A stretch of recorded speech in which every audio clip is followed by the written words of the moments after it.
주님의 보좌 앞에 내 마음을 쏟네. 모든 것 아시는 주님께 감출 것 없네. 내 맘과 정성 다해 주 바라나이다. 온 맘 다해 사랑합니다. 온 맘 다해 주 알기 원하네. 내 모든 삶 당신 것이니 주만 섬기리. 온 맘 다해 주님과 함께하는 이 고요하지만 주님의 보좌 앞에 내 마음을 쏟네. 모든 것 아시는 주님께 감출 것 없네.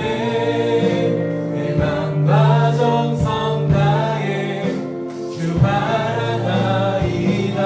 온 맘 다해 온 맘 다해 사랑합니다. 온 맘 다해 주 알기 원하네. 내 모든 삶 당신 것이니 주만 섬기리. 온 맘 다해 나 염려하잖아도 내 뜻 떠나시니. 나 오직 주의 얼굴 구하게 하소서. 나 이해할 수 없을 때라도 감사하며 날마다 순종하며 주 따르오리다. 나 염려하잖아도 내 뜻 떠나시니. 나 오직 주의 얼굴 구하게 하소서. 나 이해할 수 없을 때라도 감사하며 날마다 순종하며 주 따르오리다. 온 맘 다해 사랑합니다. 온 맘 다해 주 알기 원하네. 내 모든 삶 당신 것이니 주만 섬기리. 온 맘 다해 온 맘 다해 온 맘 다해 사랑합니다. 온 맘 다해 주 알기 원하네. 내 모든 삶 당신 것이니 주만 섬기리. 온 맘 다해 온 맘 다해 온 맘 다해 사랑합니다. 온 맘 다해 주 알기 원하네. 내 모든 삶 당신 것이니 주만 섬기리. 온 맘 다해. 우리의 찬양의 가사를 기억하며 같이 기도하며 나아가도록 하겠습니다. 하나님 아버지, 우리가 주님의 마음을 알기 원합니다. 아버지, 우리가 이 시간 우리가 찬양을 드리며 주님 앞에 나아가는 이 시간 우리가 주님을 더욱더 알기 원합니다. 우리가 더욱더 주님 앞에 나아가기 원합니다라고 우리가 주님의 이름 외치시고 우리가 간절히 기도드리며 나아가도록 하겠습니다.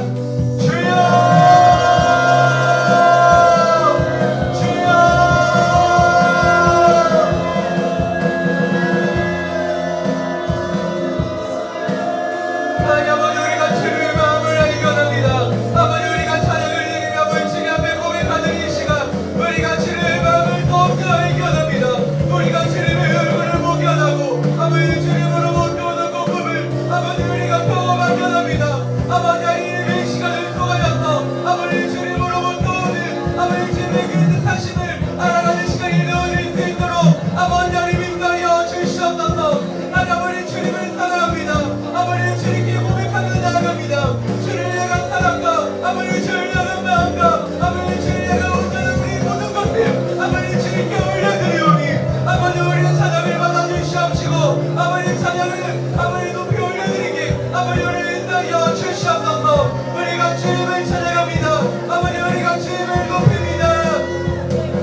찬양합니다. 주님만 날 다스리소서.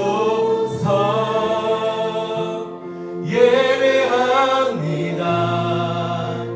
찬양합니다. 주님 홀로 높이 받으소서. 하나님 아버지, 오늘도 우리를 이 자리 가운데 인도해 주셔서 감사합니다. 하나님 아버지, 우리가 이 자리에서 다시 한번 주님만을 예배하며 주님만을 찬양하기 원합니다. 아버지, 우리의 마음의 중심을 받아주시옵시고 다시 한번 이 시간을 통하여서 찬양받기 합당하신, 오늘 영광과 존귀를 받기 합당하신 주님의 이름만을 찬양할 수 있도록 이 시간 가운데 충만히 임하여 주시옵소서. 우리 심령 가운데 임하여 주시옵소서. 주님 감사합니다. 예수님의 이름으로 기도드렸습니다. 아멘. 네, 우리 함께 일어나셔서 다섯 찬양의 기쁨으로 찬양하며 나아가도록 하겠습니다.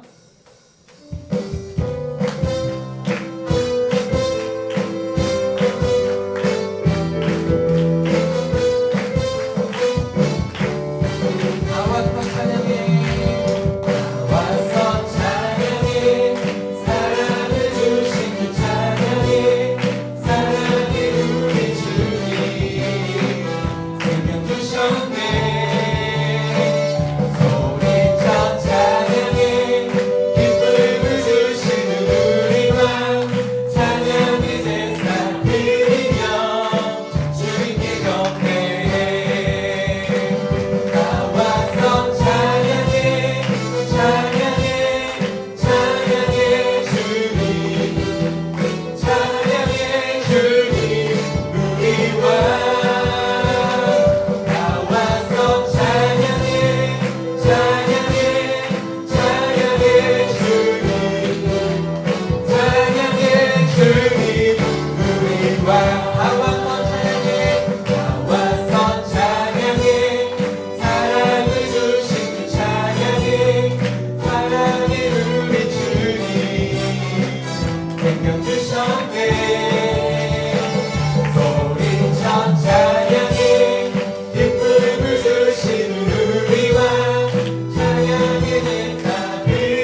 주님으로부터 오는 그 충만한 인재 가운데 우리가 구하는 시간이 되어질 수 있도록 이 시간 가운데 다시 한번 주님의 인재를 갈망하시며 같이 기도하며 나아가도록 하겠습니다.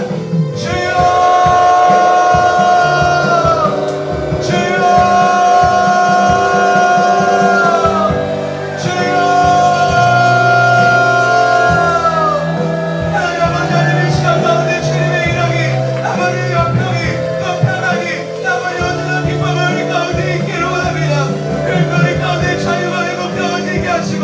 아버님 주님으로부터 오는 아버님 그 능력으로 우리 영상이 회복되어질 수 있도록 아버지 하나님 인도하여 주시옵소서. 아버님 우리가 주님께 기도하며 나아갑니다. 아버님 주님께 맡겨드리며 나아갑니다.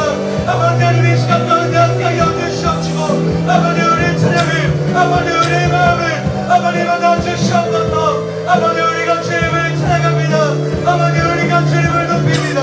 아버지 하나님 함께하여 주시옵시고 온전히 주님의 이름을 찬양하며 아버님 높이는 시간이 되어질 수 있도록 아버지 하나님의 시간 가운데 충만히 임하여 주시옵소서. 주여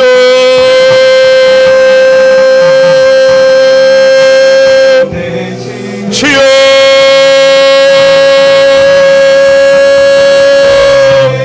아버지 우리 안에 지혜를 나가여 주시고 아버지 주의 음성 듣고 주님 앞에 순종하며 주의 영광 앞에 주의 임재 앞에 주의 인도하심 앞에 오늘도 순종하며 따라가는 거룩한 시간 될 수 있도록 하나 역사하여 주시옵소서. 주여 하나님 이 시간 우리의 마음을 열어주시고 성령으로 충만하게 채워주시고 우리 오늘도 주님의 음성 앞에 주의 임재 앞에 주님의 이끄심과 인도하심 앞에 우리가 오늘도 따르며 순종하며 나아갈 수 있도록 아버지 역사하시고 인도하여 주시옵소서. 하나님 오늘 우리의 마음을 열어주시고 우리의 길을 열어주시고 우리의 생각과 우리의 마음을 주님 앞에 온전히 내어드릴 수 있는 시간 될 수 있도록 성령님 우리를 이끄시고 인도하여 주시옵소서. 하나님 우리는 오늘도 약하고 부족하나 성령 하나님의 강하심과 능하심을 의지하며 나아갈 때 하나님 오늘은 주님의 임재와 주님의 역사하심과 주님의 은혜와 주님의 놀라우심 앞에 우리가 오늘도 무릎 꿇기를 소망하오니 성령님 우리를 인도하여 주옵소서. 자기 없고 연약한 우리를 붙잡아 주시고 주님의 능력 앞에 주의 임재 앞에 주님의 은혜의 지경으로 우리를 인도하여 주시옵소서. 성령님 우리 각 사람의 마음을 만져주옵소서. 우리의 심령을 붙잡아 주시옵소서. 하나님 주님 우리의 중심을 붙잡아 주시옵소서. 하나님 우리가 이 시간 예배 아닌 다른 것에 마음을 빼앗기지 않게 하시고 오직 하나님 한번 바라보며 하나님의 임재와 하나님의 말씀과 하나님의 음성과 하나님의 계획과 하나님의 뜻에 우리가 귀 기울이며 따르며 집중하며 순종하며 나아갈 수 있도록 성령님의 마음을 인도하여 주시옵소서. 성령 하나님 우리 안에 역사하여 주시옵소서. 우리를 붙잡으시고 우리를 주장하시고 우리를 이끄시고 우리를 인도하시고 우리를 책임지시고 우리를 오늘도 주의 은혜 안으로 인도하여 주시옵소서. 주여 주여 우리의 심령을 우리의 중심을 우리의 속사람을 온전케 하여 주옵소서. 우리의 연약함과 우리의 부족함들 다 드러내시고 우리 오늘도 주님 앞에 겸손히 나아가 주의 음성에 귀 기울이며 주님을 따르며 주 앞에 순종하며 우리의 삶이 변화되며 주님 원하시는 회복과 주님 원하시는 위로와 조전이 시간 될 수 있도록 아버지 역사하시고 임하여 주시옵소서. 우리 한 가지 더 기도합니다. 시간 기도할 때 하나님 우리의 연약한 속사람을 강건케 하여 주시옵소서. 하나님 여전히 우리는 죄악에 빠져 하나님 아닌 다른 것에 묶이고 매여 하나님을 바라보지 못하고 연약한 심정 가지고 주님 앞에 나아갑니다. 그러나 우리는 성령님의 충만함을 사모하오니 성령님의 강하심을 믿고 의지하오니 우리의 연약함 죄로움을 든 속사람을 강건케 하여 주시옵소서. 예배할 수 있는 속사람이 되게 하시고 하나님의 음성을 듣고 순종할 수 있는 영혼을 우리 가운데 허락하여 주시옵소서. 우리 같이 주여 한 번 더 외치고 통성으로 기도합니다. 주여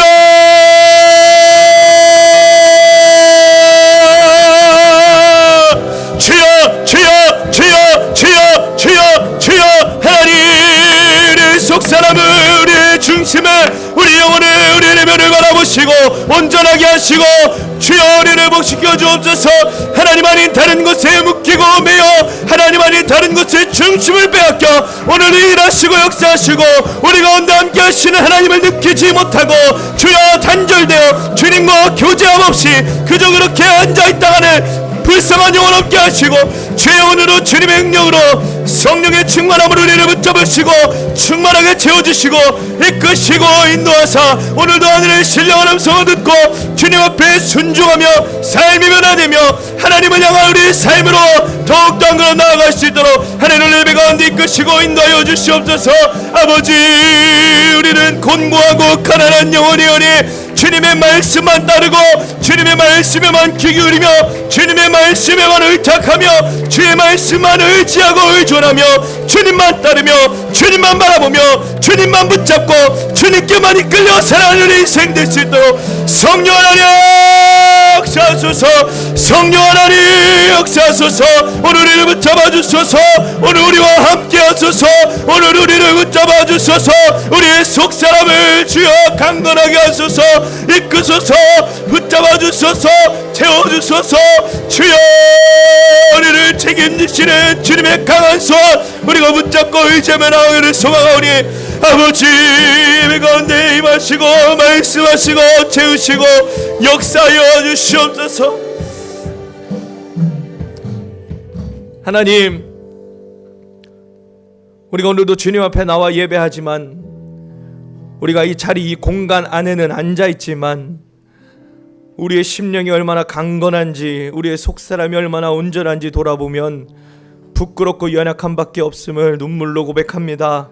하나님, 우리의 연약한 속사람을 성령으로 강건하게 채워 주시옵소서. 우리의 부족함과 우리의 나약함을 성령으로 채워주시고 강건하게 하시고 온전하게 하여 주시옵소서. 그래서 하나님, 우리가 이 시간 그저 이 공간에만 앉아있고 이 시간에만 나와 있는 것이 아니라 진정 우리 가운데 함께 하시는 하나님을 느끼고 하나님의 임재 안에 거닐며 주님의 기름 부으심을 느끼고 살아계신 하나님의 음성을 들으며 주님께 내 삶을 내어드리고 주님을 의지하고 의존하고 의탁하는 인생들로 변화되는 거룩한 예배 시간 되게 하여 주시옵소서. 세상에 매여있고 죄에 빠져있고 하나님 아닌 다른 것에 묶여있으면 우리가 어찌 하나님을 바라볼 수 있겠습니까? 이 시간도 기도하며 간절히 소망하오니 성령 하나님, 우리의 영혼을 회복시켜 주시옵소서. 우리의 속사람을 강건케 하여 주시옵소서. 하나님만 바라보고 하나님께만 묶이고 하나님께만 매이는 거룩한 예배 시간 주의 거룩한 성도들 다 되게 하여 주시옵소서. 그래서 오늘도 우리에게 말씀하시고 우리를 이끄시고 우리를 온전하게 하시며 우리에게 바른 길을 보여주시는 주님의 인도하심, 주님의 이끄심, 주님의 음성을 따라가는 주의 양 되게 하여 주시옵소서. 오늘도 우리를 살리시고 우리를 회복시키시고 우리 안에 새 일을 시작하시며 은혜를 충만하게 부어주실 주님의 일하심을 기대하며 소망하며 확신하오니 주여 역사하여 주시옵소서. 예배 가운데 임재하여 주시옵소서. 우리 모든 성도들의 마음 가운데 기름 부어 주시옵소서. 성령으로 충만하게 채워 주시옵소서. 오늘도 우리 가운데 함께 하시고 역사하실 주님을 의지하고 감사하며 예수 그리스도 이름으로 기도합니다. 아멘. 말씀 보겠습니다. 말씀 스바냐 3장 11절부터 13절입니다.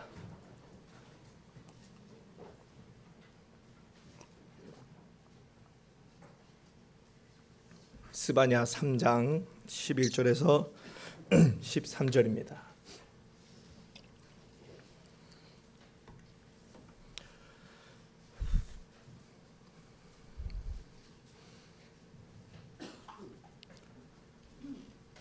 찾으셨으면 우리 같이 한 목소리로 세 절 합독해서 읽겠습니다. 시작.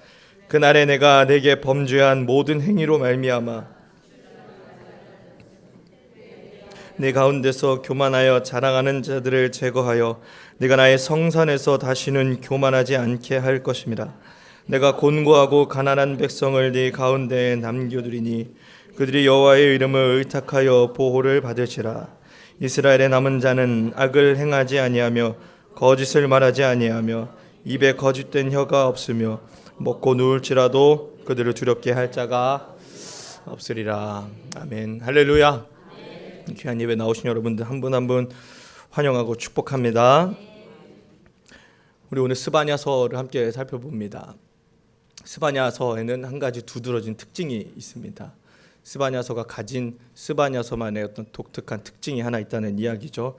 근데 사실 이 특징은 스바냐서에만 나타나고 두드러지는 특징이라기보다 우리가 지금까지 계속 살펴보았고 앞으로도 몇 주간 더 살펴보게 될 12개 소예언서들의 골고루 드러나는 특징인데 특히 이 스바냐서에 더 다른 선지서보다 두드러지게 나타나는 특징이기 때문에 오늘 소개합니다. 그것이 뭐냐면 여호와의 날, 여호와의 날과 남은 자들이라는 개념입니다. 여호와의 날과 남은 자들이라는 개념이 12개의 예언서들에 골고루 드러나고 있고 특히 오늘 우리가 살펴볼 스바냐서에 두드러지게 나타나는 특징이라고 합니다.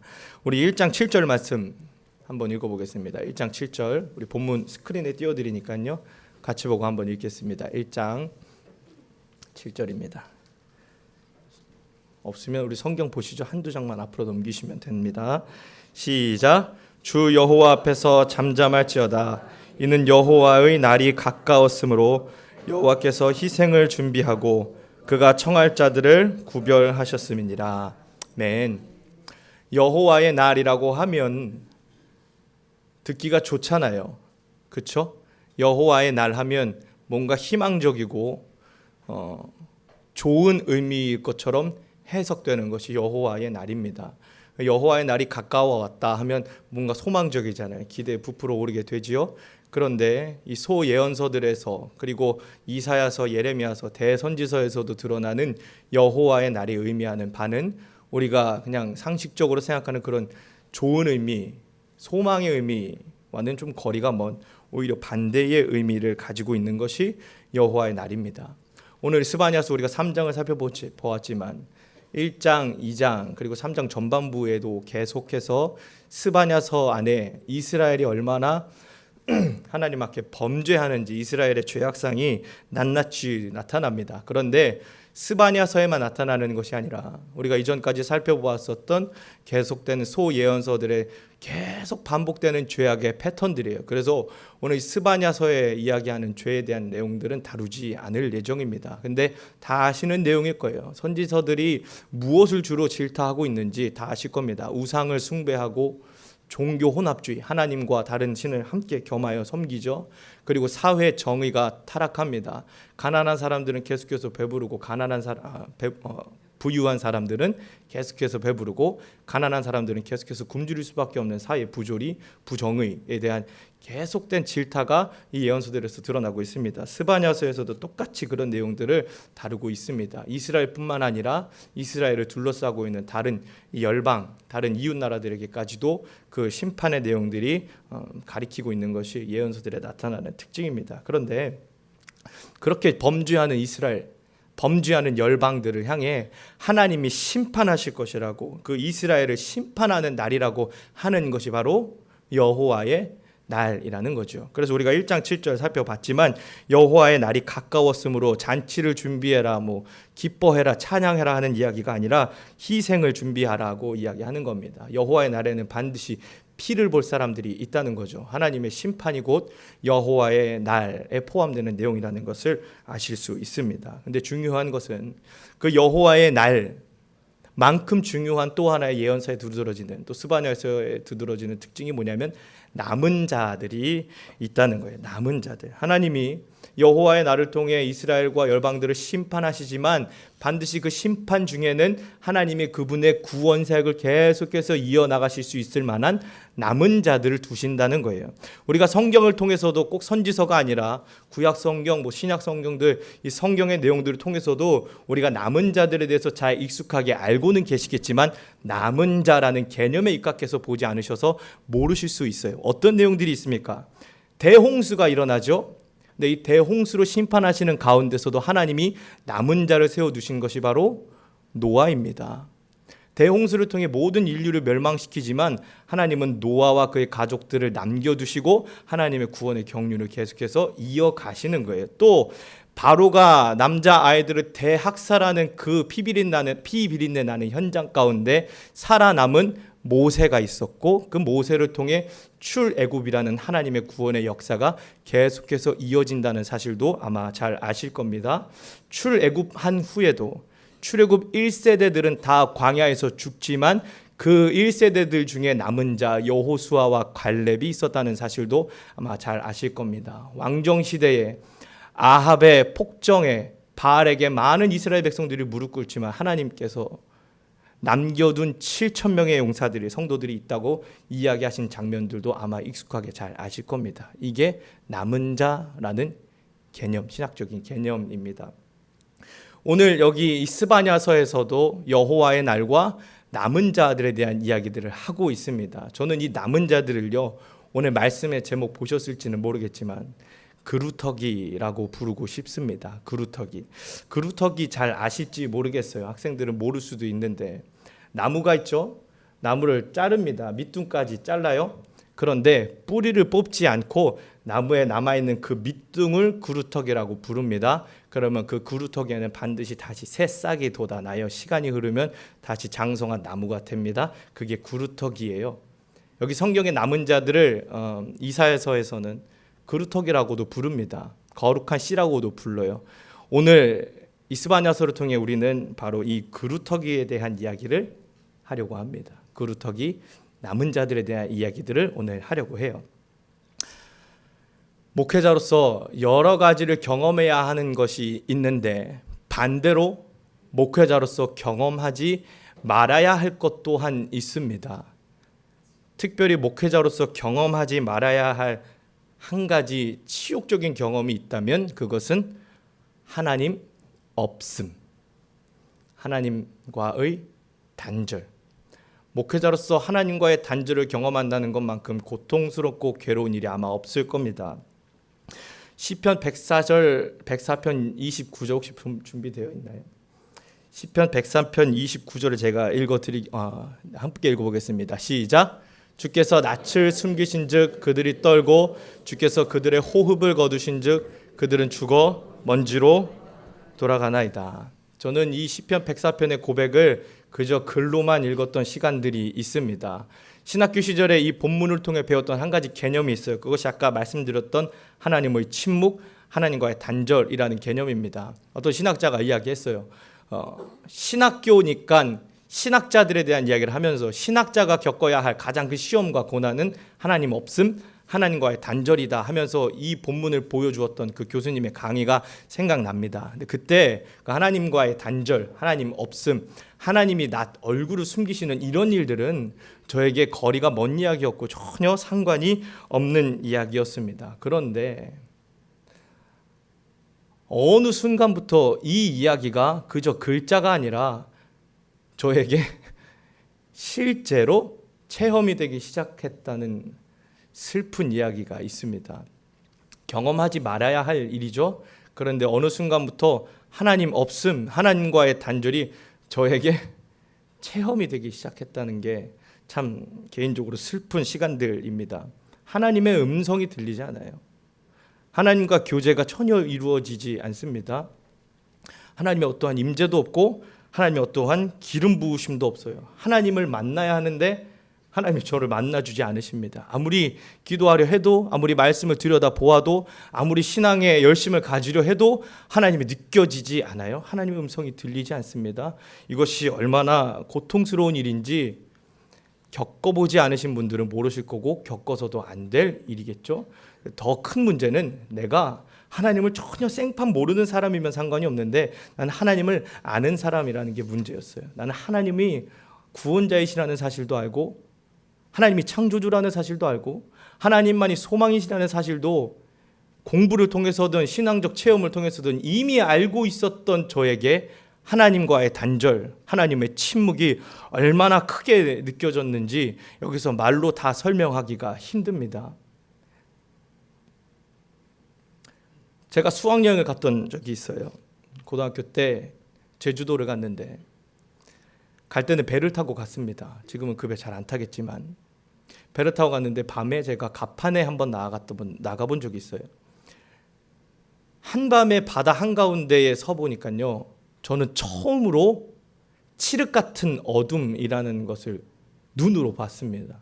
아무것도 보이지 않는 캄캄한 어둠이라는 것을 저는 그 배 위에서 처음 경험했고 그때 느껴졌던 두려움이 아직도 생생합니다. 하나님과의 단절은 그 칠흑과 같은 어둠과는 비할 바 안 될 두려움이고 막막함이고 답답함이고 괴로움이고 고통이고 두려움이었습니다. 하나님이 저에게 아무 말씀하지 않으신다는 사실이 제게 얼마나 큰 괴로움으로 다가왔는지 다 설명할 수도 없고 설명하고 싶지도 않습니다. 근데 하나님이 느껴지지 않는 이 죽음의 길을 걸어가는 것과 같은 심정 절대 겪어보지 않고서는 알 수도 없고 겪어보지 않으시길 바랍니다. 그런데 어쩌면 우리들 중에서도 하나님과의 단절 때문에 하나님이 느껴지지 않아, 하나님의 음성이 들리지 않아, 하나님과의 어떤 교제가 이루어지지 않아 고통스러워하고 괴로워하는 분들도 혹은 학생 청년들도 이 자리에 있을지 모르겠습니다. 수련회를 하면요, 학생들이 그런 이야기를 합니다. 목사님, 기도가 안 돼요. 답답해요. 하나님의 음성이 들리지 않아요. 라는 이야기들을 합니다. 근데 그런 수준의 이야기와는 차원이 다른 하나님과의 단절이 저에게 경험 있었죠. 근데 그 단절의 시작은 무엇이었냐면 죄였습니다. 나의 죄로부터 하나님과의 단절이 시작됐어요. 성경에서 죄의 싹을 사망이라고 이야기하고 있습니다. 아담에게도 하나님께서 반드시 죽을 것이라고 말씀하셨습니다. 그런데 죄 아무리 지어도 사람 안 죽습니다. 아담 선악과 따먹은 순간 심장마비로 죽지 않았습니다. 그렇다면 죄의 싹이 사망이라는 이야기는 무슨 의미일까요? 사실 그런 생각도 좀 해봅니다. 죄를 한번 지을 때마다 손가락이 하나씩 없어진다면, 혹은 수명이 1년씩이라도 단축된다면 죄 안 지을 텐데, 그렇죠? 죄를 아무리 지어도 눈에 띄는 사망의 어떤 징조들은 우리에게 잘 느껴지지 않습니다. 그러니까 죄에 자꾸 무뎌져요. 그런데 하나님께서는 죄의 삭스, 성경에서는 사망이라고 이야기하고 있습니다. 그렇다면 죄의 삭스로 찾아오는 사망이란 도대체 무엇일까요? 죽음이라고만 생각하면, 사망이라고만 생각하면 그 의미가 조금 다르게 다가올 수 있겠지만, 이렇게도 생각해 보면 어떨까요? 사망의 반대는 무엇입니까? 생명이죠. 죄는요, 생명으로부터의 상실입니다. 죄의 삭은 생명의 상실이에요. 생명은 어디서 옵니까? 생명은 오직 하나님으로부터만 오는 것입니다.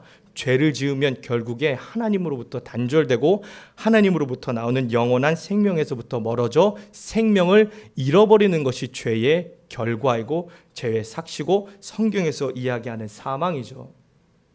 여기 지금 화분이 있습니다. 제가 만약에 이 화분에 참 이쁜 꽃이지만 이걸 탁 뽑아버려요. 그러면 제가 이 화분에 꽃을 뽑는 순간 꽃이 시들지 않는다는 거 다 아시죠? 꽃 뽑아도 꽃은 살아는 있습니다. 그러나 시간이 지나면 어떻게 됩니까? 반드시 말라 비틀어져 죽게 됩니다. 뽑힌 순간 사망에 처해 있는 거예요. 생명으로부터, 뿌리로부터, 흙으로부터 멀어지는 겁니다. 제가 옛날에 살았던 집이 시장 한복판에서 딱 5걸음 가면 있는 집이었어요. 그러니까 집에 가려면 시장을 통과해야 합니다. 근데 그 시장 중에 제일 먼저 여는 곳이 어디냐면요, 생선 가게입니다. 생선 가게에 가면요, 여러 가지 생선들이 있죠. 제가 어느 날 아침에 학교를 가려고 아침 일찍 나왔습니다. 생선 가게만 문 열어 있어요. 근데 그 생선 가게 한켠에 바닥에 물이 튄 거죠. 그래서 튄 물이 웅덩이가 됐는데 거기에 조그만 생선 한 마리가 바닥바닥 거리고 있었어요. 제 모습 같더라고요. 하나님과의 단절로 한참 괴로워하고 있었던 저의 모습과 같더라고요.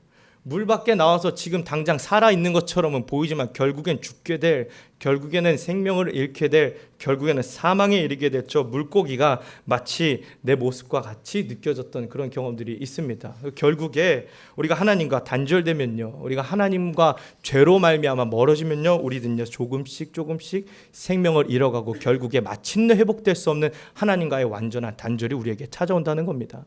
저는 성경에서 제 개인적으로 가장 극적으로 가장 깊이 있게 예수님을 느꼈던 한 장면이 있는데, 그것이 마가복음 14장에 나오는 예수님의 겟세마네 기도의 장면입니다.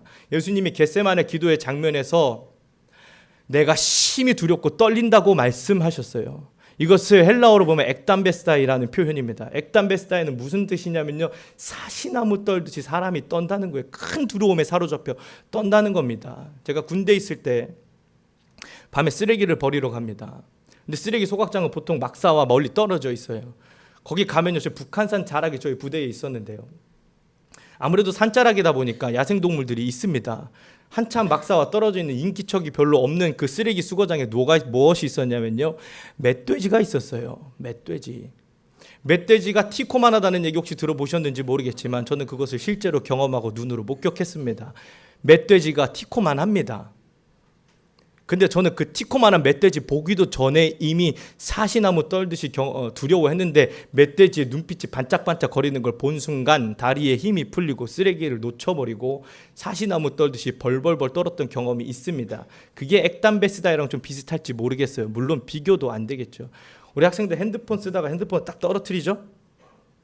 근데 핸드폰이 이렇게 떨어지면 괜찮은데 이렇게 떨어져요? 근데 소리가 빡소리가 납니다. 액정이 깨졌을 것 같지요? 그래서 이렇게 핸드폰을 들어서 요 확인하는 요 찰나, 그 사신놈을 떨듯이 두려운 그 찰나를 액담베스다이라고 설명하면 어울릴지 모르겠습니다. 비교도 안 될 만큼의 큰 두려움으로 예수님이 마가복음 14장 겟세마네 그 기도의 현장에서 사시나무 떨듯이 떨고 계시는데 그 이유가 뭔지 알고 계신가요? 하나님과의 단절 때문입니다. 하나님으로부터 멀어져 생명을 상실할 것이 예수님이 그토록 두려워 떠셨던 거예요. 오병이어를 베푸시고 무리를 걸으시고 죽은 사람도 살리시는 하나님의 아들이신 예수님이 그토록 두려워하는 장면을 저는 성경에서 딱 한 번 거기에서 목격한 겁니다. 하나님과의 단절은 그렇게 두렵고 그렇게 무섭고 그렇게 절망이고 그렇게 고통이고 그 무엇으로도 표현할 수 없는 괴로움이고 아픔입니다. 그것을 목회자로서 경험했다는 것이 개인적으로 너무 힘든 시간들이었죠. 생명을 잃어버리면요, 하나님과 단절되면요, 소망이 없습니다. 소망이 없어요. 내가 무엇을 해도 이 끝에 이 결과가 무엇일지 눈에 불 보이듯 뻔하잖아요. 내가 아무리 열심히 살아도, 내가 아무리 노력해도, 내가 뭔가 대단한 인생을 살아도 그 끝에 하나님이 계시지 않으면 그 마지막이 어떨지 우리는 잘 아는 사람들이잖아요. 그러니까 이 하나님과의 단절, 이 생명으로부터 멀어진 삶의 순간순간들은요, 절망의 순간순간들입니다. 그것은 말로 표현할 수 없는 고통이고 괴로움이에요. 액담베스다이. 어제 학생부 수련회 있었죠. 찬양하는 시간에 몰래 와가지고 살짝 구경했습니다. 되게 오래간만에 어쩜 비전교회 와서 처음으로 그런 감정을 느꼈는지 모르겠는데, 사실 학생부 수련회 이렇게 뒤에서 구경했는데 엄밀히 보자면 아무 상관이 없는 사람이잖아요. 제가 설교를 해야 되는 것도 아니고 찬양 인도를 해야 되는 것도 아니고 방송실을 봐야 되는 것도 아니고 기도 시작하면 불을 꺼야 되는 것도 아니고, 제가 왔다고 신경 쓰는 사람도 없고 간다고 신경 쓰는 사람도 없고 그냥 그 순간만큼은 목사도 아니고 방송실도 아니고 불 끄는 사람도 아니고 그냥 하나님 앞에 현이 최현이었어요. 이 경험은 굉장히 오랜만에 한 겁니다. 사실은. 그래서 그 찬양하는 모습들을 쭉 지켜보는데 그 하나님 앞에 그 누구도 아닌 현이 최연으로 서 있었던 옛날 생각이 좀 나더라고요. 고등학교 1학년 수련회 겨울 수련회였습니다. 지금 딱 중3에서 고1 올라간 친구들과 똑같은 시기죠. 중3에서 고1 올라갔을 때 현이가 수련회를 했습니다. 근데 그때 코너 게임 같은 걸 했어요. 코너 학습 같은 걸 했습니다. 그래서 뭐 1층에서는 뭐 주제가 뭐고 챕터마다 이렇게 나눠져 있는 코너 게임 같은 것도 다 하죠. 그렇죠? 마지막이 5층에 있는 챕터에 갔습니다. 거기 선생님이요, 예수님 사진 한 장을 이렇게 보여주는 거예요. 예수님 사진 한 장을 보여주면서 여기다 낙서를 하라는 거예요. 예수님 얼굴에. 못하겠습니다. 그랬더니 선생님이 여기다 침을 뱉으라는 거예요. 이 사진을 바닥에 던져놓고 밟고 찢으라는 거예요. 못하죠. 못하겠다 그랬어요. 아마 그 사진이 멀쩡했던 거 봤을 때 제 앞에 갔었던 사람들은 다 그걸 못했던 것 같아요. 못하죠. 근데 그때 선생님이 저한테 뭐라고 말씀하셨냐면, 야, 네가 지금 여기 눈에 보이는 예수님 사진에는 침 못 뱉고 못 밟지만 네가 매일매일 짓는 죄 때문에 예수님의 얼굴에 매일 침 뱉고 있다는 걸 알아야지. 네가 매일매일 짓는 그 죄 때문에 예수님을 매일 짓밟고 있다는 것을 알아야지라는 선생님의 한마디가 제 마음에 깊이 꽂혔어요. 그래서 5층부터 본당 1층까지 내려가는 그 계단, 5층부터 1층까지 계단 난간을 붙잡으면서 엉엉 울면서 내려왔습니다. 고등학교 1학년짜리 남자애가 엉엉 울면서 내려왔어요. 그리고 제가 그날 그 고1 겨울 수련회 저녁 집회 때 처음으로 진지하고 깊이 있게 죄에 대해 생각하고 울면서 회개했었던 기억이 납니다. 죄에 대한 이야기를 하고 있는 겁니다. 그때 처음 하나님 앞에 진실되고 통회하는 마음으로 눈물로 회개했었던 기억이 고1 겨울 수련회 때 남은 기억이에요. 저는 아이를 남들보다 조금 일찍 키웠습니다. 큰아이가 10살입니다. 큰아이 이루미가 한 3살, 4살쯤 되었을 땐가요? 눈에 넣어도 안 아플 아이가 혼날 짓을 하면 저는 웬만하면 안 혼냅니다. 조이도 둘째 아이도 안 혼내요. 안 혼내는데 큰아이가 혼날 짓을 했어요. 뭐 거짓말을 했건 뭐 돈을 훔치지는 않았겠지만 아빠로서 부모로서 엄히 혼내고 호되게 매를 들어야 할 사건이 하나 있었죠. 그래서 그 어린아이를 세워두고요, 매질하면서 막 혼내고 다그쳤어요. 근데 그 아이를 이렇게 혼내면서 제가 느낀 게 그겁니다. 제가 겉으로는 이 아이에게 막 불같이 화낸 거예요. 너 죄 이름 그렇게 어떻게? 그 어린아이지만 때려가면서 소리 질러가면서 벌 줘가면서 막 겉으로는 불같이 화를 내고 있었지만 제 마음속 중심에 딱 한마디밖에 남아있지 않았어요. 뭐냐? 이놈아, 빨리 잘못했다고 말해, 아빠한테. 빨리 아빠한테 용서를 빌어. 그래야 내가 너 이제 그만 때리지. 그래야 내가 너 빨리 용서해주고 우리 다시 화해하고 맛있는 거 먹고 재밌게 놀 수 있잖아. 겉으로는 불같이 화를 냈지만 속으로는 그냥 딱 그 마음 하나였어요. 빨리 그러니까 잘못했다고 말해, 이 녀석아. 빨리 용서를 빌어야 아빠가 이 매를 내려놓을 거 아니야. 그래야 내가 널 다시 안아줄 수 있지 않겠냐. 이 마음만 마음속에 딱 남은 거예요. 하나님은 우리가 수많은 죄를 짓지만, 하나님은 그래서 우리 때로 징벌하시고 우리에게 침묵하시고 우리와 단절되기도 하시지만, 그러나 하나님은 끝끝내 우리가 생명을 잃고 영원한 절망, 하나님 없는 삶을 살아가기보다 어서 우리가 하나님께 죄를 고백하고 용서를 구하고, 그래서 하나님과 관계가 회복되고 우리가 하나님 안에 품하기를 간절히 중심에 바라시는 분이 하나님 아버지의 마음이라는 사실을 제가 그때 깨달았어요. 마치 상거가 아직도 먼데도 저 탕자를 향해 맨발로 한 걸음에 달려나간 그 아버지의 심정이 딱 그 마음 아니겠습니까? 무슨 죄를 지었던 그것이 상관할 게 아니라 죄를 뉘우치고 고백하고 아버지와의 회복을 바라는 마음으로 달려와 용서를 구하는 그 자녀를 본 아버지의 마음, 하나님의 마음은 절망이 아니라 죽임이 아니라 형벌이 아니라 침묵이 아니라 단절이 아니라 회복이고 용서고 품기를 원하시는 마음이 하나님 아버지의 마음이라는 거예요. 많은 죄를 지었지만 저는 하나님 앞에 숱하게 회개하고 이와 같은 하나님의 긍휼하심과 하나님의 넓은 은혜를 많이도 경험했습니다. 그런데 그럼에도 불구하고 내가 하나님과 끝끝내 단절을 경험할 수 없게 되었던 가장 중요한 문제가 하나 있었어요. 내가 하나님의 음성을 듣지 못하고 하나님의 임재를 누리지 못하고 하나님의 영광을 보지 못했던 중요한 사실이 하나 있었는데, 그것은 죄가 아니라 죄성 때문이었어요. 죄성, 약간 신학적인 용어라 이해하기 좀 어려우실 수 있겠지만, 자꾸 죄를 짓게 되는 이 경향성을 이야기하는 거예요. 자꾸 범죄하게 되는 나의 나약함을 이야기하는 겁니다. 내가 하나님과 단절될 수밖에 없었던 가장 결정적인 요인에는 무엇이 있었냐? 죄성이라는 거예요. 하나님은 나를 계속 용서하시고 품어주시고 회복시키시고 안아주시고 사랑해주시려고 은혜를 베풀어 주시려고 그렇게 하나님은 부단히도 애를 쓰시는데, 나라는 사람은 목회자임에도 불구하고 하나님께 삶을 내어드리겠다고 결단한 사람임에도 불구하고 계속 죄 짓기를 원하는 거예요. 계속 죄를 짓는 겁니다. 죄가 너무 달콤한 거예요. 이 죄성이 진짜 문제였습니다. 단편적인 죄의 그 하나하나 그 제목의 문제가 아니라 자꾸 죄 지으려고 하는 나의 연약함이 진짜 문제더라는 거예요. 어느 날 제 친구가 저한테 이런 질문을, 생뚱맞은 질문을 던졌어요. 야, 현이야, 죄가 무슨 색인 것 같아? 죄가 무슨 색인 것 같으세요?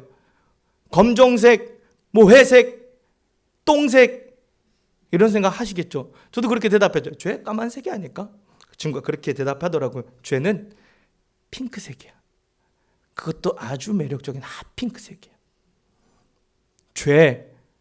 우리는 죄라고 말하는 것이 세상의 관점으로 봤을 때는요, 굉장히 매력적이고 유익이고 만족이고 쾌락입니다. 우리는 돈을 죄라고 이야기하죠. 돈을 일만하게 근원이라고 이야기합니다. 그러나 세상의 눈으로 보았을 때요, 돈은요 얼마나 큰 매력입니까? 얼마나 큰 힘입니까? 얼마나 큰 유익이고 만족이고 쾌락입니까? 우리는 동성애를 죄라고 이야기합니다. 그러나 세상의 눈으로 보았을 때 동성애가 얼마나 큰 만족이고 쾌락이고 유익입니까? 우리는 자기 만족을 죄라고 이야기하고 멀리합니다. 나의 이름을 드러내는 것을 우리는 죄로 여깁니다. 그러나 세상에서 자기 이름을 드높이고 널리 명성을 떨치는 것이 얼마나 매력적이고 유익이고 만족이고 쾌락입니까?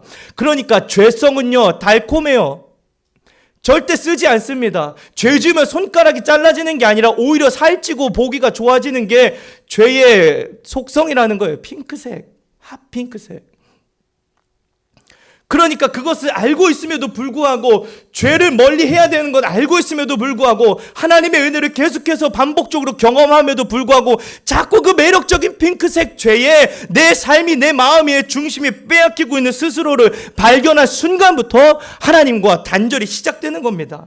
이 죄성이요 최연이라는 하나의 목회자를 뿐만 아니라 우리 안에 살아가고 있는 수많은 그리스도인들을 무너뜨리는 덫입니다. 은혜보다는 죄를 추구하며 살아가게 됩니다. 결국에 이 죄성이 나와 하나님을 완전히 단절시키는 거예요. 하나님을 바라보는 인생이 아니라 유익과 만족과 쾌락과 매력을 쫓아가는 삶으로 만들어 버린다는 거죠. 전락시켜 버린다는 거죠. 그러니까 죄성이 하나님과 나를 단절시키는 진짜 주요한 요인이었다는 겁니다. 저 스스로를 바라봤을 때 얼마나 초라했는지 아십니까? 스스로를 바라볼 때 얼마나 비참했는지 그 기분을 아실지 모르겠습니다. 그 죄성에 허덕여서 마음은 원이로되 육신이 약하다는 핑계를 대가며 하나님보다 내 만족을 더 추구하며 하나님이 주시는 은혜와 거룩보다 육신의 쾌락과 만족과 유익을 쫓아가며 살아가는 나 스스로를 발견했을 때, 그리고 그것을 끊어내지 못하는 미련한 스스로를 발견했을 때 얼마나 초라하고 얼마나 비참하고 얼마나 곤고했는지 아실지 모르겠습니다. 그런데 제가 그 죄성의 반복 안에 하나님과의 단절 가운데 깨달은 아주 중요한 깨달음이 하나 있습니다. 그것이 뭐냐면요, 이 죄성 앞에 내가 무슨 수를 써도, 내가 어떤 방법을 가지고 해도, 내가 무슨 노력을 다 해도 내 안에는 결코 나를 깨끗하게 하고 거룩할 만한 어떠한 능력도 무엇도 없다는 것을 깨달은 거예요. 이 죄성이 괴로워서 많은 일들을 해봤지만 그 어떤 일로도 나 스스로를 깨끗하게 못한다는 거예요. 내가 무슨 노력을 다 해도 내가 나 스스로를 거룩하게 못 만든다는 겁니다. 목회자로서 대단하게 하나님 앞에 거룩하게 정결하게 살아가려고 아무리 뭔가 해내려 해도 내 안에는 그럴 만한 능력도 무엇도 아무것도 없다는 거예요.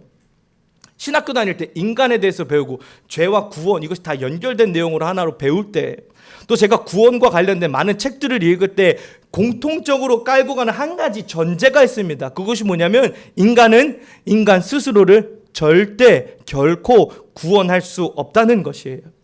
인간은 인간 스스로를 절대 구원할 수 없습니다. 그 죄성을 극복할 수 없습니다. 인간은 인간 스스로를 거룩하고 정결하게 만들 수 있을 만한 어떠한 능력도 없어요. 그래서 이 죄성 앞에 내가 나를 구원하는 데 있어서 구원에 관해서는 완전히 무능력하고 완전히 비참한 사람이라는 사실을 저는 발견하게 된 거예요.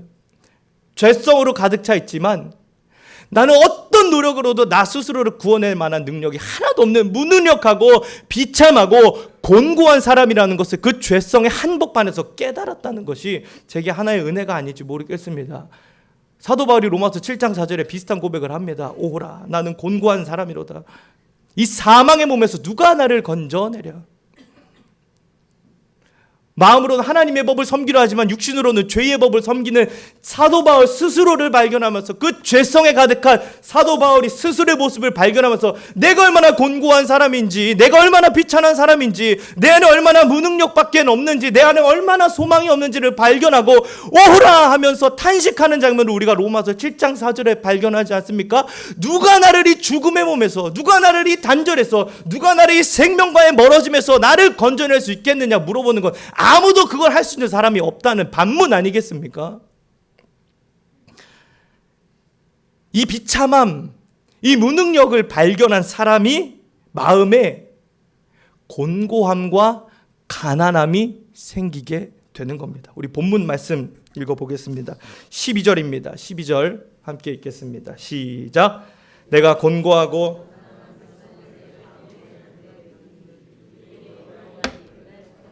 보호를 받을지라. 아멘. 하나님께서 패역한 이스라엘 백성들을 싹 쓸어버리시고 심판하시고 다 멸망시키지만, 그러나 마지막에 그루터기로 남겨두신 사람들은 어떤 사람들입니까? 곤고하고 가난한 사람들이에요. 곤고한 사람들, 가난한 사람들이 하나님의 구원 사역을 계속해서 이어갈 수 있는 하나님의 그루터기라는 사실을 우리가 본문 속에서 발견하게 됩니다. 그러면 곤고함과 가난함은 무슨 의미입니까? 여기서 말하는 곤고함과 사도 바울이 말하는 곤고함은 다른 의미입니다. 여기 이 스바냐에서 말하는 곤고함과 가난함은 무슨 말이냐? 나는 무능력하기 때문에 주님만 의지하고 의탁하는 겸손한 삶을 의미하는 거예요. 가난해 본 적 있으시지요? 아직도 가난에 허덕이는 제가 자신 있게 말할 수 있는 가난의 한 속성이 있습니다. 한번 이런 이야기 했던 적 있는 것 같은데요. 가난함에 두드러지는 특징이 뭐냐면요, 무능력이에요. 무능력. 버스 카드가 있습니다. 근데 버스 카드에 100원도 없으면요, 아무 데도 못 가요. 지갑은 있습니다. 비싼 명품 지갑 들고 다녀도요, 그 안에 돈이 없으면 여자친구랑 햄버거 못 먹습니다. 저는 햄버거를 굉장히 좋아하는데, 햄버거를 좋아하는 이유가 뭐냐면 어렸을 때 돈 없어서 햄버거를 못 사 먹은 한이 맺혀가지고, 웃으시라고 하는 얘기가 아니라 슬프시라고 하는 얘기입니다만, 가난하면요 무능력해져요. 가난하면 아무것도 할 수 없습니다. 가난하고 곤고한 사람들은 무엇입니까? 하나님 앞에 내가 나를 구원하고자, 내가 나를 정결케 하고자, 내가 나를 거룩하게 하고자 할 수 있을 만한 능력이 하나도 없다는 것을 발견한 사람이 갖게 되는 마음의 자세고 마음가짐이라는 거예요. 가난하고 곤고한 사람들은 그래서 결국에 내 안에 아무것도 능력이 없음을 발견하고, 내 안에 아무것도 없음을 발견하고, 나는 아무것도 할 수 없는 사람이라는 걸 발견하기 때문에 하나님에게만 의지하고 의탁하는 사람들이 남은 자들, 그루터기라는 사실입니다. 하나님이 멸망시킨 사람들은요 어떤 사람들인지 아십니까? 우리 11절 말씀 읽겠습니다. 11절입니다. 11절 읽어보겠습니다. 시작. 그날에 네가 내게 범죄한 모든 행위로 말미암아 수치를 당하지 아니할 것은, 그때 내가 내 가운데서 교만하여 자랑하는 자들을 제거하여 내가 나의 성산에 더 다시는 교만하지 않게 할 것임이라. 아멘. 우리가 지금 스바냐서 1, 2장은 건너뛰고 3장만 봐서 좀 덜 파악되실 수도 있겠지만, 여기 11장만 보셔도 아실 수 있는 중요한 개념이 뭐냐면, 교만한 사람이 멸망당하는 거예요. 교만한 사람이 멸망당하는 겁니다. 1장에 보면 이런 표현이 나옵니다. 어떤 사람들이 그렇게 말을 했다고 해요. 스바냐서에 나오는 내용입니다. 하나님은 내게 복을 주시는 분도 아니고 벌을 주시는 분도 아니라고 이야기를 해요. 하나님이 있긴 있는 건 알겠는데 하나님이 나와 아무 상관없는 분이고 하나님이 내게 어떤 영향력도 끼칠 수 없는 분이라고 이야기하는 사람들을 하나님이 등불 들고 쫓아다니셔서 찾아내신다고 말씀하는 장면이 스바냐서에 나옵니다. 그렇게 교만한 사람들, 하나님 앞에 목이 굳은 백성들, 하나님의 어떠한 영향력도 받기를 거부하는 사람들, 하나님의 어떠한 역사도 받아들이고 믿고 의지하지 않는 사람들은요 결국에 멸망하는 사람들입니다. 결국에 하나님 앞에 완전히 단절될 수밖에 없는 사람이에요. 아담의 죄가 어디서부터 시작됐는지 다 아시잖아요. 하나님 없이 살아보려고 했었던, 내가 하나님이 되어 하나님 없이 살아보려 했었던 그 교만함에서부터 죄가 시작되지 않았습니까? 생명으로부터 단절이 시작되지 않았습니까? 결국에 교만을 많은 신학자들이 가장 큰 죄로 보는 이유가 여기에 있지 않겠습니까? 그러니까 교만한 사람들, 하나님의 능력을 인정하지 않고 의지하는 사람들은요 그렇게 단절된 채 죽어가요. 그리고 그것이 죽음인지도 깨닫질 못합니다. 내가 잘 먹고 잘 살고 잘 나가고 최고니까 그것에 만족하며 떵떵거리며 그 핫핑크색 죄에 빠져서 사망의 길, 지금 당장은 뿌리 뽑힌 꽃처럼 시들진 않을지언정 결국엔 죽게 될 것을 깨닫지 못하고 그냥 그렇게 아무것도 모른 채 멍청하게 죽어가는 물 밖에 나온 물고기 신세밖에 안 되는 겁니다. 그러나 하나님 앞에 곤고하고 가난하고 하나님 앞에 겸손하게 살아가는 사람은 나에게 소망이 없음을 발견하고 하나님에게서만 소망을 찾아 하나님에게 순종하는 사람, 하나님에게 의탁하는 사람은 하나님이 반드시 보호하십니다. 영원히 멸망시키지 않으십니다. 단절이 영원히 절대 결코 지속되지 않습니다. 혹시 지금 하나님과의 단절로 괴로워하시는 분들이 계시다면, 그리고 언젠가 그런 일이 찾아오지 않길 바라지만 하나님과의 단절로 고통당하는 순간들이 찾아오시거든 오늘 이 사실을 반드시 기억하시기 소망합니다. 그루터기 하나는 남겨두어야 한다는 사실, 하나님 안에 뿌리 하나는 정확하게 내려두어야 한다는 사실, 그것이 무엇입니까? 나는 무능력하고 나에게는 아무 소망이 없고 나는 아무것도 할 수 없고 오직 내가 겸손히 하나님 앞에 가난하고 곤고한 마음으로 하나님의 뜻을 따르고 순종하며 살아갈 때 하나님이 반드시 보호하신다는 사실, 회복시키신다는 사실, 품고 용서하신다는 사실을 우리는 영혼의 그루터기로 남겨두실 수 있기를 간절히 소망합니다. 죄와 죄성으로 지금도 영혼이 밑둥까지 잘려나가서 허덕거리고 목마른 심정으로 살아계신 성도님들 계시다면 오늘 반드시 하나님 앞에 겸손함이 회복되시기를 소망합니다. 그래서 우리가 읽지는 않았지만 17절을 보시면 아주 아름다운 고백, 찬양의 가사이기도 하지만 이 고백이 우리에게 있기를 소망합니다. 우리 17절 읽어보겠습니다. 시작. 너의 하나님 여호와가 너희 가운데에 계시니 그는 구원을 베푸실 전능자이시라. 그가 너로 말미암아 기쁨을 이기지 못하시며 너를 잠잠히 사랑하시며 너로 말미암아 즐거이 부르며 기뻐하시리라 하리라. 아멘. 이것이 우리의 찬양이고 노래이고 고백이 되기를 소망합니다. 하나님이 우리 가운데 계시고 하나님이 우리에게 구원을 베푸시는 전능자가 되어주시는 삶을 우리가 살아가기를 소망합니다. 그리고 무엇보다 하나님께서 너로 말미암아 우리들로 말미암아 기쁨을 이기지 못하시고, 할렐루야, 하나님이 우리를 잠잠히 사랑하시고 하나님이 우리로 말미암아 즐거이 부르시고 기뻐하시는 이 하나님의 잔치, 하나님의 행복의 주인공이 우리가 될 수 있기를 소망합니다. 죄 안 지을 수는 없습니다. 여전히 우리 안에 죄성은 남아 있습니다. 그러나 그루터기, 내 안에 소망이 없음을 발견하고 부더니도 겸손히 하나님 앞에 고개 숙이고 무릎으로 나아가 하나님의 말씀에 의지하고 의탁하는 자들을 하나님이 끝까지 보호하시고 하나님의 기쁨, 하나님의 나라를 허락하시는 참되고 축복된 인생 살아가시기를 소망합니다. 그래서 예수님께서 마태복음 5장의 산상수훈 처음으로 그런 얘기를 하셨죠. 심령이 가난한 자들은 하나님 나라를 얻을 것이다. 할렐루야. 천국이 저희 것입니다. 아멘. 우리가 하나님 앞에 가난하고 겸손히 살아갈 때 하나님의 기쁨과 하나님의 나라 가운데 살아가시는 축복이 비록 죄악 중에 있을지라도 이루어질 수 있기를 간절히 소망합니다. 기도하겠습니다. 주님,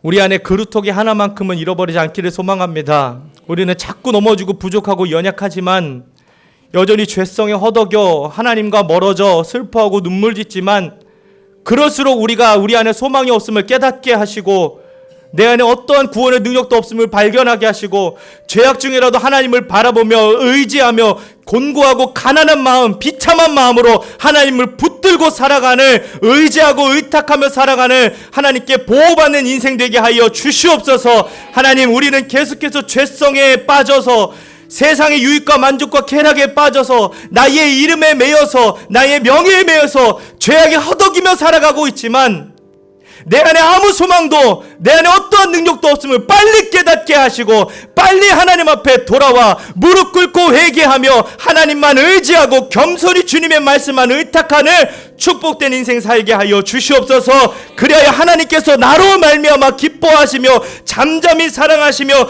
우리로 말미암아 즐거이 부르시며 기뻐하시는 하나님의 기쁨이 내가 되기를 소망하오니 주여 우리를 살펴보시고 은혜 허락하여 주시옵소서. 감사하며 예수 그리스도 이름으로 기도합니다. 함께 찬양합니다. 언제나 내 모습.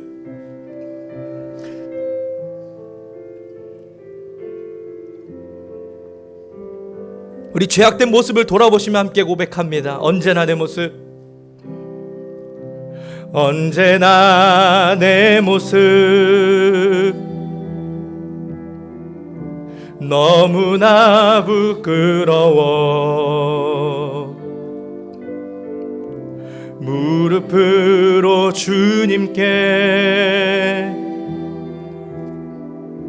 기도로 가오니 나 홀로 서 있는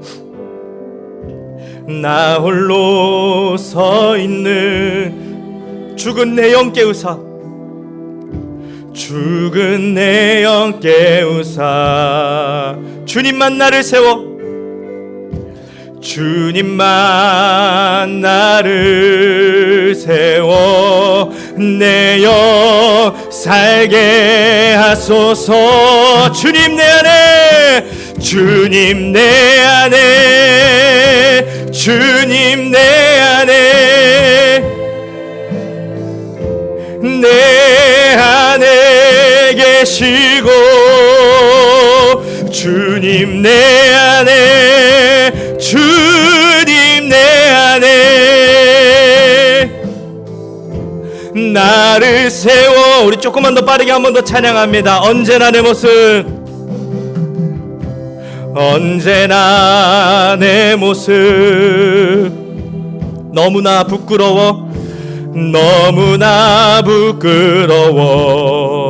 무릎으로 주님께, 무릎으로 주님께 기도로 가오니, 기도로 가오니. 주님 나 홀로 서 있는, 나 홀로 서 있는 죽은 내 영 깨우사, 죽은 내 영 깨우사. 주님만 나를 세워 내 영 살게 하소서.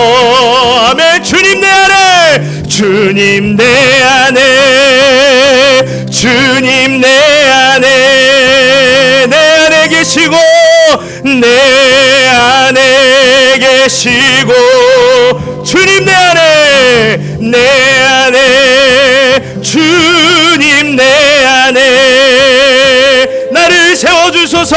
나를 세워, 주님 내 안에, 주님 내 안에, 주님 내 안에. 아멘. 내 안에 계시고,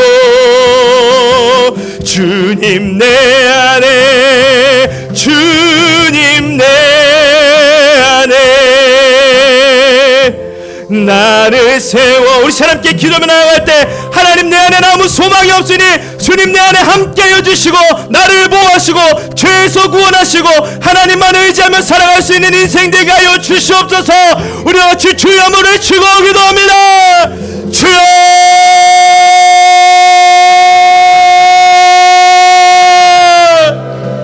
아버지, 죄악에 물들어 죄성에 빠져 하나님의 생명을 누리지 못하고 죄악의 어두움에 빠져 허덕이며 살아가고 있는 주의 백성들을 긍휼히 여기시고 구원하시고 회복시켜 주시옵소서.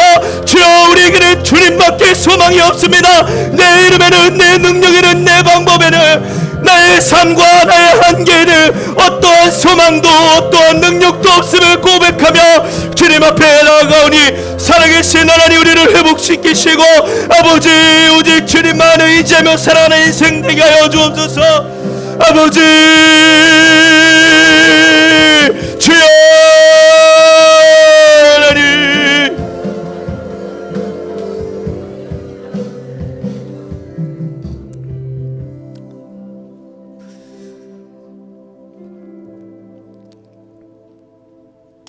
하나님, 우리 안에 소망이 없음을 불쌍히 여겨 주시옵소서.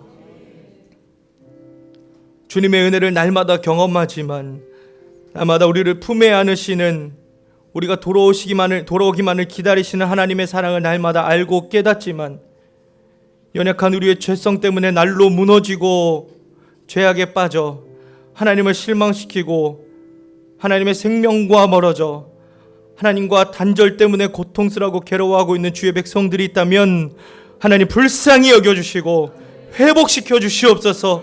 하나님, 우리는 곤고한 자입니다. 우리는 아무것도 할 수가 없습니다. 우리는 연약하여 죄성에 빠져 날로 무너질 뿐이오니 주여, 우리를 불쌍히 여기시고 곤고한 마음, 가난한 마음, 겸손한 마음으로 주님 앞에 나아가 주의 말씀을 의지하고 의탁할 때 살아계신 하나님 우리를 보호하여 주시옵소서. 우리를 붙잡아 잡아주시옵소서. 우리를 회복시켜 주시옵소서.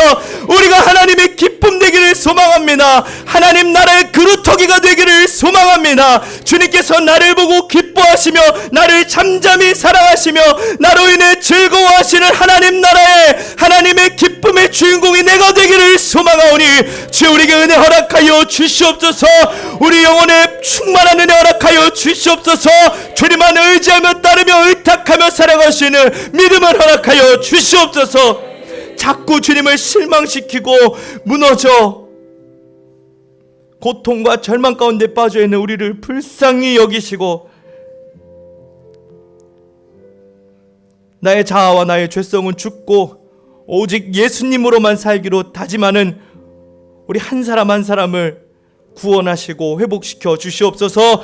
감사하며 예수 그리스도의 이름으로 기도합니다. 아멘. 이제는 우리 주 예수 그리스도의 은혜와 하나님 아버지의 무한하고 완전하고 신실하신 사랑하심과 보혜사 성령 하나님의 내주교통 운행하심의 역사가 내 안에 소망 없음을 발견하고 하나님 한 분에게만 있는 소망을 의지하고 의탁하여 하나님의 보호하심 가운데 살아가기를 소망하며 결단하는 주의 백성들 머리머리 위에 지금부터 영원토록 함께 하시기를 간절히 축원합니다. 아멘.